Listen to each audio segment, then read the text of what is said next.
called for an urgent ceasefire. And this morning, host Philip Schofield has appeared as a guest on his own show to come out publicly as gay. Well, let's return now to the coronavirus outbreak. And as we've heard, the number of cases confirmed around the world continues to increase. However, it's still a virus that we know little about. Well, joining us now is Dr. Bharat Pankhania, a senior clinical lecturer at the University of Exeter's Medical School and an expert in disease control. Thank you very much for being with us. Good evening. So how worried should we be about coronavirus? Maybe if I should rephrase it, we should be concerned. And we should be concerned because this is a new virus. It has appeared from nowhere. It is of animal origin, mostly bats, we feel, with this one. And it has transmitted to humans. And then it has gone from human to human transmission. So here we are, we have a new virus which is infecting humans and causing disease, and it is spreading quite fast. And hence we are concerned. You were talking there about how quickly it's spreading. It's clearly very contagious. Yes. How deadly is it as a virus? Well, the early reports indicate that of the people who become ill, about 3% go on to die. But I think that's an exaggerated number.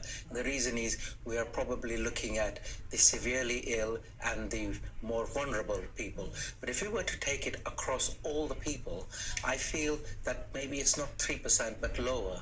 So I expect most people to have an illness and get better.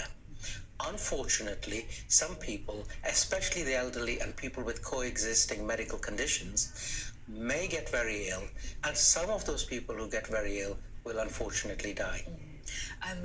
Talking about people who have sadly died, we've heard the case, of course, of the doctor who warned of this virus that he was finding. He was just 34 years old when he died. I mean, is that unusual from what you were saying? This is unusual, and I was talking to your other colleagues on this very subject, and I said, whilst we don't know particulars about this doctor, it may be that there are a number of factors that come to play.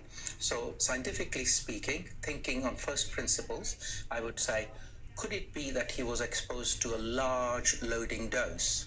Because at that time, he didn't know that he was in the vicinity of a highly infectious agent, the virus. So a large loading dose, and then the other thing is that that large loading dose therefore did things to his organs, his lungs, his kidneys, his other organs, and as a result, unfortunately, he has passed away. But that is all speculation. I'm just thinking this from first principles. How could this have happened? Talking about how to control the virus, quarantining people, of course, a big part of the response. How difficult is it to actually isolate people who may have come into contact with the virus? It is very difficult because when the virus is widespread, as it looks like, so now we've got many, many countries with this infection, and we will get more and more countries with this infection. And then UK is an island nation, but we cannot go into lockdown. So it is very difficult. But what we have done in the United Kingdom is a pretty good thing, which is cast a net on China, and then yesterday we increased that net to other countries to say that if you come from these countries, we need you to take precautions. And the precautions are, if you are unwell, you will immediately remove yourself from circulation. Even with the mildest of mild illnesses, you remove yourself from circulation and you call 111 or you call your GP, but don't turn up at the GP or A&E place. And then one more thing, if I may, please, because hygiene is very important, especially under this circumstance. So you want to, like in flu, we give this advice, catch it, bin it, kill it. So you cough and sneeze into a tissue paper, get rid of the tissue paper, and then wash your hands. Wash your hands thoroughly, and one more thing, dry your hands. So very similar in a way to how we would respond to flu, to colds almost. It's the same principles in place. Yeah. Thank you so much for coming on the programme and explaining a bit more about coronavirus. Thank you. Thank you. Well, Dame,